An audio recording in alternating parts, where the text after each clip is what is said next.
Hello, नमस्कार, आदाब और सत श्री अकाल। कैसे हो लवलिस? ये तो आप कमेंट में बता ही दीजिए। और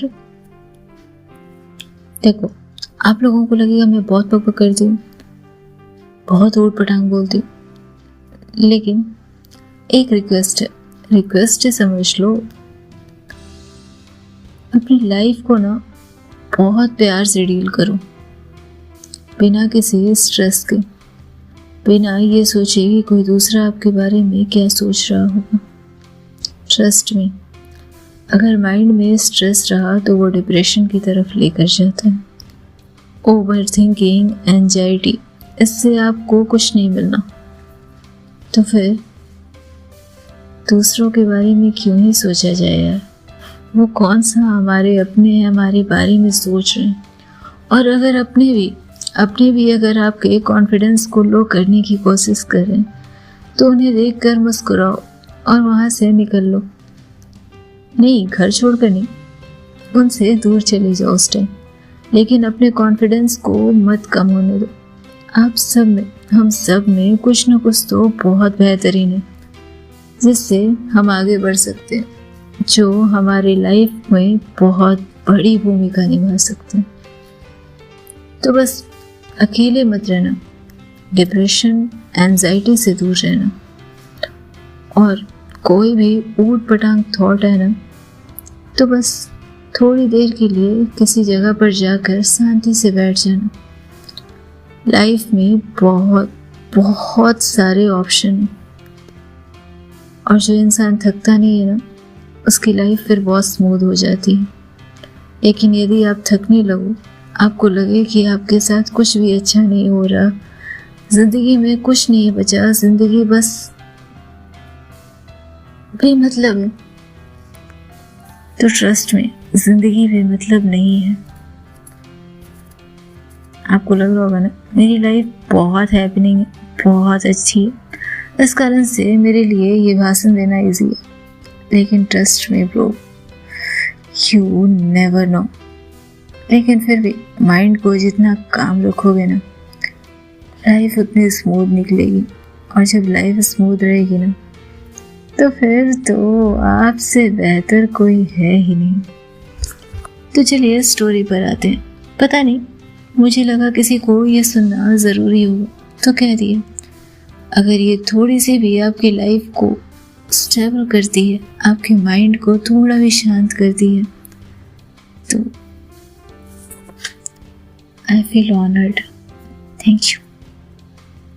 और हाँ, रात को सोया करो। ज़रूरी नहीं है कि रात को उठ के मेरी स्टोरी सुनो, वो दूसरे दिन सवेरे सुनी जा सकती है, शाम में सुनी जा सकती है, रात के 9 बजे तक सुनी जा सकती है। लेकिन नींद हराम करके अगर किसी ने स्टोरी सुनी ना, तो माँ कसम कुछ नहीं। तो चलिए स्टोरी पर आते हैं। पिछले एपिसोड में हमने देखा कि आयशा माया से उसके लव लाइफ के बारे में सवाल करती है और माया की हिचक देखती है। अब आगे रात धीरे धीरे अपनी चादर समेट चुका था और माया की आंखों में नींद नहीं थी। आयशा के सवाल अब भी हवा में तैर रहे थे, किसी तेज, धारदार और अतीत को कुरेदने वाले सवाल। वो जानती थी कभी भी आसान नहीं होगा इंटरव्यू देना। आखिर इंटरव्यू में कई सवाल पूछे जाने थे उससे, और हर बार इसी कारण से उसने खुद को रोका था। लेकिन ये लड़की जैसे जिंदगी का वो आईना दिखाने आई थी जो अब तक माया सहगल ने देखा नहीं था। यूँ तो माया सहगल बहुत ही काम और कंपोज थी, लेकिन ये सवाल, ये एहसास फिर से उसके लिए कमजोरी बन रहे थे। सुबह हुई, पर जैसे आज की सुबह कुछ अलग थी। रात भर जैसे माया सहगल नेहा के बारे में सोचती रही थी। वो एहसास जिसे दफनाने की भरपूर कोशिश की थी उसने। हालांकि ऐसा नहीं था कि नेहा को ना चाहने की कसम खाई। प्रेम भुलाए कहाँ ही भूला जाता है। माया को अजीब नहीं लगता अब आयशा कभी भी दस्तक दे देती थी। सुबह जैसे ही उसने लैपटॉप ऑन किया उसे आयशा का मेल दिखता है। कल पूछना भूल गई थी, क्या मैं आज आ सकती हूँ? माया थोड़ी देर अपनी चाय के साथ बैठी मुस्कुराती है और फिर पेंटिंग ब्रश उठाकर अपने गार्डन एरिया में चली जाती है। कैनवस पर कोई चित्र उकेरती है, लेकिन जवाब उसने आयशा को अब तक नहीं दिया था। जैसे अपनी रात की तड़प का बदला आयशा से कुछ इस अंदाज में ले रही थी। 3 घंटे का समय बीत चुका था। ऑफिस में बैठी आयशा हर 2 मिनट पर मेल चेक कर रही थी। शायद माया की तरफ से कोई रिस्पॉन्ड आया हो, पर ना, जैसे कि माया ने ठान ही लिया था। और आयशा धीरे धीरे इस बात को मान रही थी कि आज उसकी माया से तो मुलाकात नहीं हो पाएगी। लेकिन शाम होने में कुछ घंटे ही बाकी थे कि माया जैसे रिस्पॉन्ड करने के लिए आगे बढ़ी, लेकिन फिर कुछ सोचकर दूसरे कामों में लग चुकी थी। अपनी डायरी निकालती और चंद शब्द जो उस गार्डन एरिया में बैठे उस रंग को देखते हुए उसके ख्यालों में उभरे थे, उसने उसे लिख डाला था। अब शाम बीतने में केवल 20 मिनट का समय रह गया था और जानती थी माया कि आयशा अब ऑफिस छोड़ने वाली होगी। अचानक से वो उसे एक मेल भेजती, यदि मर्जी है तो आ जाओ, मैं ना जबरदस्ती बुलाऊंगी और ना जबरदस्ती रोकने वाली हूँ। तुम्हारा आना तुम्हारे ऊपर है। ये मत कहना कि माया सहगल ने तुम्हें जबरन बुलाया या माया सहगल ने तुम्हें रोक दिया था। आयशा निकलने से पहले जाने क्यों पर एक आखिरी बार मेल चेक करती है और माया के रिस्पॉन्ड देखकर चहक उठती है, लेकिन रोक नहीं पाई थी वो खुद को। कुछ पूछना चाहती थी और मेल टाइप करने की बजाय उसने सीधे तौर पर माया को देखते हुए ये पूछना ज़रूरी समझा। शाम गहराती जा रही थी और माया की वजह से वो देर हो रही थी। लगातार अपने व्हीकल पर वो तेजी से आगे तो बढ़ रही थी, लेकिन जानती थी कल के शब्द उसके मस्तिष्क में उभर रहे थे। मैंने सोचा था लेखकों को टाइम की परवाह नहीं होती, और इसके बाद के उत्तर माया के वो अपने दिमाग में सोचती है और फिर जल्दीबाजी में ऑटो वाले को पैसा देकर माया के दरवाजे पर दस्तक देती है। मेड ने दरवाज़ा खोला और उसे फिर से छत पर जाने का इशारा किया। आयशा तेजी से दौड़ते हुए छत पर जाती है। छत पर एक कमरा था और पूरी छत पर देखते हुए वो माया को आवाज़ लगाने ही वाली थी कि वो दरवाज़ा खुलता है और आयशा मुस्कुराती है। गुड इवनिंग, आज मैं देर नहीं हुई। वैसे आपने कोशिश तो पूरी की थी, लेकिन फिर भी मैं आयशा हूँ, इतना आसान नहीं है। माया ने सिर हिलाया, मुस्कुराती है और फिर कहती है, आज तुम वक्त से 5 मिनट पहले हो। आज आपके पास कोई बहाना नहीं? किस लिए? बातें करने के लिए। माया ने हंसकर सिर झुका लिया और दरवाज़ा पूरा खोल दिया। आओ बैठो। आयशा अंदर आई, लेकिन इस बार नोटबुक बंद थी। आज सवाल नहीं है या फिर जवाब का नोट्स नहीं बनाना। आयशा उस कमरे को देख रही थी। वैसे कहीं आपका ये तो नहीं सोचना है ना कि धीरे धीरे आप मुझे इस घर के सारे कमरे और सारी जगह से वाकिफ करवा दें, ताकि मैं आपके लिए इंटरव्यू में उन जगहों का जिक्र कर सकूं। माया मुस्कुराती है और कहती है, बिल्कुल नहीं, मैं बस इस बार जवाब यहाँ देना चाहती थी। तो कहाँ है तुम्हारे नोट्स और सवाल? आज कोई नोट्स नहीं, आज सिर्फ बातें करूँगी। अच्छा, और सवाल? आयशा ने आंखें घुमाई। वो तो होंगे ही। नेहा के बारे में जानना तुम्हारे लिए इतना क्या ज़रूरी हो गया है, जो हर बार तुम नेहा का जिक्र छेड़ देती हो? माया ने पूछा सीधे मुद्दे पर आते हुए। क्योंकि आपके बारे में जानना ज़रूरी है। और तुम्हें लगता है कि मेरी पहचान सिर्फ नेहा से है? नहीं, बिल्कुल नहीं। लेकिन मैं वो चीज़ जानना चाहती हूँ जिसने आपको इतनी गहराई तक उतरने की प्रेरणा दी है। तुम्हें किसने कहा कि मुझे लिखने की प्रेरणा नेहा से मिली है? किसी ने नहीं। और मैं ये भी नहीं कह रही कि उन्होंने आपको लिखने की प्रेरणा दी।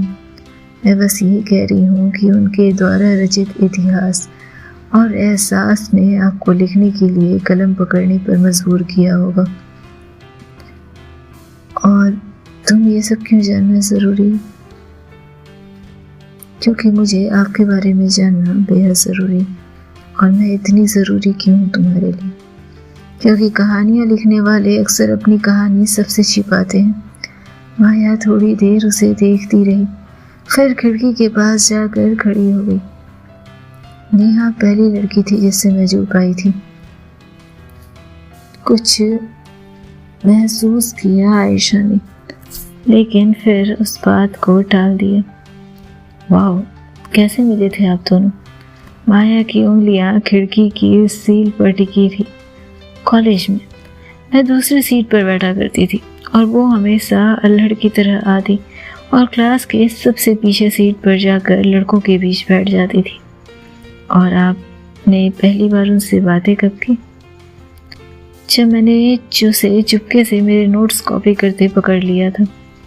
आयशा हल्का मुस्कुराती है। फिर उसने कहा, अगर तुम चाहती हो तो मैं नोट्स खुद लिखूं तो मुझे सिखाओ।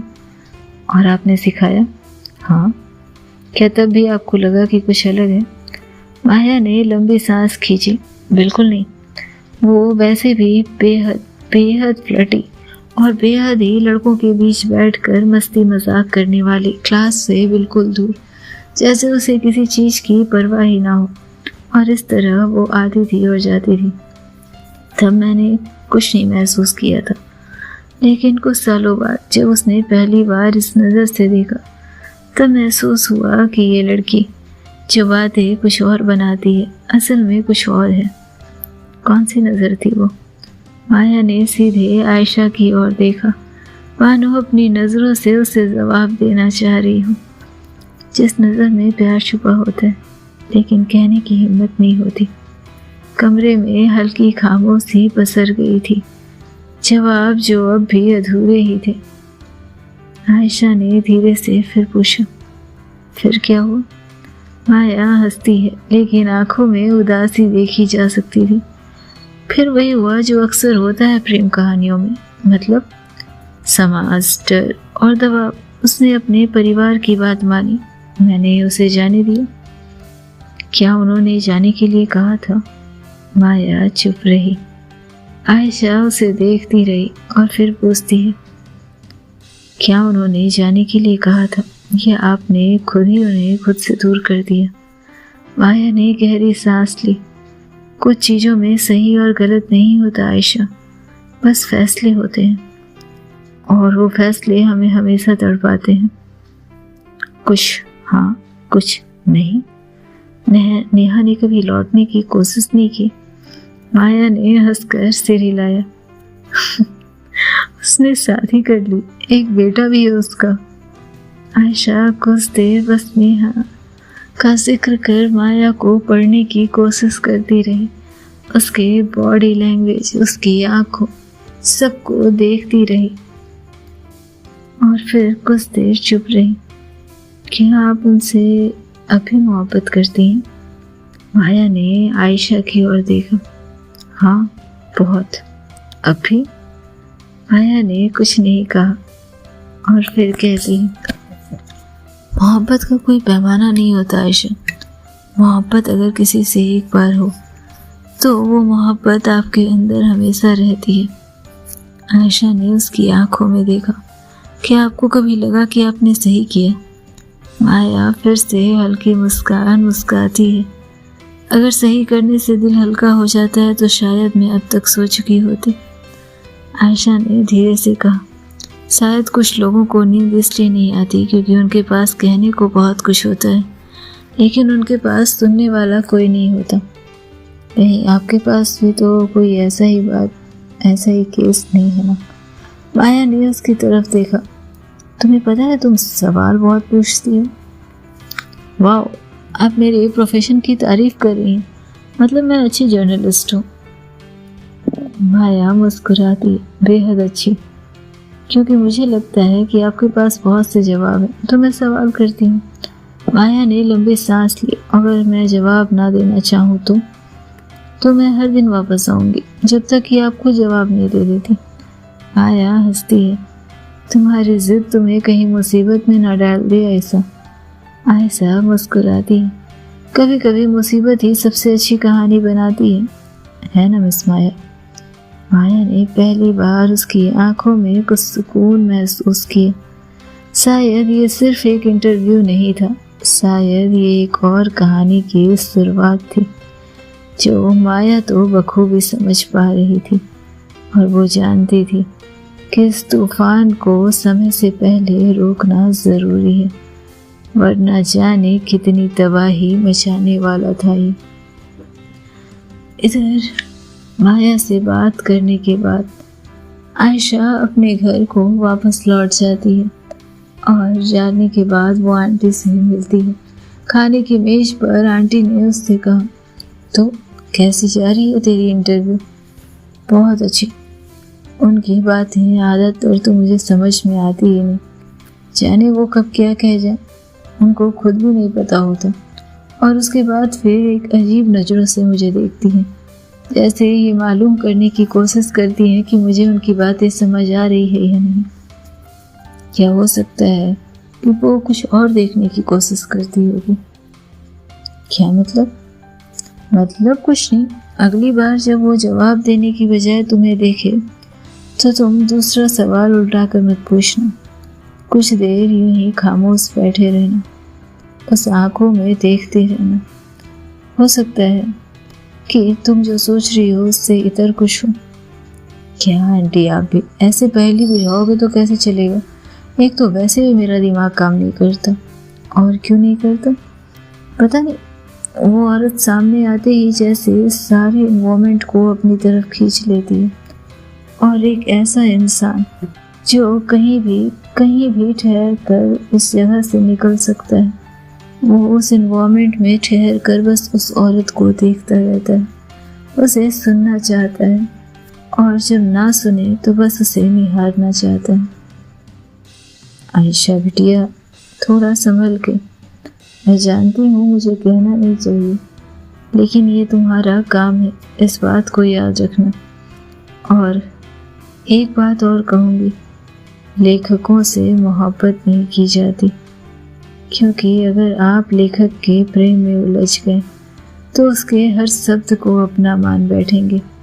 और यकीन करो, लेखक मोहब्बत नहीं करता, वो उन शब्दों को इस तरह से पिरोता है कि आपको लगेगा कि ये मोहब्बत से कहीं ज़्यादा है। आप उलझते जाओगे लेकिन कहीं पहुंच नहीं पाओगे। क्या आंटी, आप भी कहाँ ये सब लेकर बैठ गई? मुझे कोई मोहब्बत नहीं हो रही है, और उनसे तो बिल्कुल नहीं हो सकती। आप जानती हो मेरी पर्सनैलिटी। एक तो मुझे लड़के पसंद है, वो भी ऐसे जो थोड़े खुरापात टाइप के हों, जो थोड़े बदमाश टाइप के हों, लेकिन लॉयल हो, डिसेंट हो। कहाँ आप मुझे माया सहगल जैसी औरत के साथ जोड़ रही हैं, जो बातें करती है ऐसी बातें जो मेरी समझ से भी बाहर है। आपको लगता है कि मैं उस ऑरा को हैंडल भी कर पाऊंगी? बिल्कुल नहीं। और यकीन मानिए, मैं आयशा हूँ, मेरे अंदर जाने कितनी खामियां हैं। आप कहाँ एक पूरी तरह से परफेक्ट इंसान के साथ मुझे बांध रही हैं। माया सहगल के पास इंसानों की कमी नहीं होगी मोहब्बत करने के लिए, वो मेरी तरफ देखेंगी भी नहीं। तो आप अपने इस प्यारे से छोटू से दिमाग को ज़्यादा जोर देना बंद कीजिए। आपकी आयशा इस तरह की मोहब्बत में तो नहीं पड़ने वाली। अच्छा, तो तुझे कहीं वो तेरे ऑफिस का दीप तो पसंद है? यो आंटी मत करो, वो नहीं, प्लीज। क्या कह रहे हो यार? उसे देखा है आपने? वो आखिरी लड़का भी हुआ तो मैं उसे पसंद नहीं करूँगी। अच्छा, तो फिर तू बता कि अभी तक कितने लड़कों पर तेरा क्रश हुआ है? आयशा सोचती और सोचते सोचते कहती, ज़्यादा तो नहीं। और जैसे वो सोचने की काउंटिंग करती तभी आंटी कहती, बस बस बेटा, जब याद आ जाए तो बता देना, चल खाना ख़त्म कर। और वो मुस्कुराती है। आयशा आंटी की तरफ देखती है और कहती, आप नहीं सुधर सकती ना, आप मुझे छेड़ रही थी। नहीं, मैं तुझे बता रही थी कि जो चीज़ तुझे लगता है कि तेरे अंदर है, हो सकता है कि वो तेरा सच ना हो, और जिस दिन तुझे तेरे सच का पता चले उस दिन बहुत देर हो चुकी हो। इसलिए कह रही हूँ कि प्रोफेशनल कामों को प्रोफेशनली रखना। मैं जानती हूँ और इस कारण से मैं तुझे बता रही हूँ। इन आँखों में मुझे आंसू तो बिल्कुल नहीं देखने, और इन होठों पे उदासी मैं बर्दाश्त नहीं कर सकती। तू मेरी प्यारी बिटिया है, तो चुलबुल सी बदमाशी करती हुई, सवालों के ऊट पटांग जवाब देती हुई अच्छी लगती है। इस तरह नहीं। तो तू समझ रही है ना? हाँ मेरी माँ, मैं समझ रही हूँ। मैं काम को प्रोफेशनल तरीके से करूँगी, प्रोफेशनल रखूँगी, समय पर जाऊँगी, समय पर सवाल पूछूँगी और समय पर आ जाऊँगी। और तेरा ये काम कब तक चलने वाला है? क्या आंटी, अभी तो शुरू भी नहीं हुआ। मैंने तो अभी उनसे सवाल पूछना भी नहीं शुरू किया। तो फिर तू करती क्या है वहाँ? बस उन्हें सुनती हूँ। और क्यों? दिल को अच्छा लगता है। और ये सुनकर आंटी मुस्कुराती है। चल खाना खा ले। और तभी आयशा को कुछ रियलाइज होता है। दिल को अच्छा लगता है, ये शब्द अनायास ही उसके मुंह से निकल चुके थे, लेकिन वो जानती थी कि जिस काम को वो प्रोफेशनल नाम दे रही है वो इतना प्रोफेशनल तो नहीं रह गया था। वो माया को महसूस करने लगी थी। अपने कमरे में जाते ही माया को लिखने लगी थी, और आधी आधी रात को जागकर माया को मेल करते हुए उससे बातें करने लगी थी।